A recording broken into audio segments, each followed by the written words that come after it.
Nama apa? Nama boleh tak nama? Kena abang ah. Okay. Kalau kedua orang tak tahu ni. Nama Alip. Nama Alip. Alip dari mana? Alip dari mana? Dari tadi duk tunggu dah tu. Dari tadi. Bukan dari tadi tunggu kat itu. Maksudnya dari mana? Asal mana tu? Asal mana tu? Asal Kedah 02. Asal Kedah 02 sama salah. Kita memang ori 02 kan, dia tak tahu kita ori 02. Lepas tu duk cakap KL tu macam nak jet tu. Aku kalau cakap KL huduh dengar. Try satu lah. Tinggi kan menara Kedah ni. Macam tu. Lek, orang marah. Soalan paling famous. Pernah bercinta tak? Dah. Dengan dia lagi ke dah putih lah?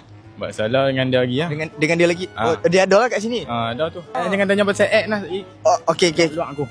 Kalau masih dengan dia, kenapa Alip memilih dia? Sebab dia boleh faham kerja buat kita tahu kan. Kerja buat kita macam mana kan. Lagi satu dia punya effort tu lah. Penting faham. Aku tak tahu nak cakap lah, tapi memang dia padu lah. Kan padu bagian lain kan. Salah faham lo. Dia macam apa, dia boleh terima kekurangan kita, kelebihan kita. Tu memang satu benda apa aku nak cakap. Satu benda yang special lah. Benda special lah. Pasal dia tak dengar ke? Dengar kot. Lalu lah gagak FFP video. Lalu dah. Mesti lalunya. Jam. Yeah. Tapi tak apa, aku puji. Bukan aku mengutuk dia betul. Contoh, kalau yang sekarang tu tengok video ni, tiba-tiba lalu FYP dia, apa yang Alip nak cakap kat dia?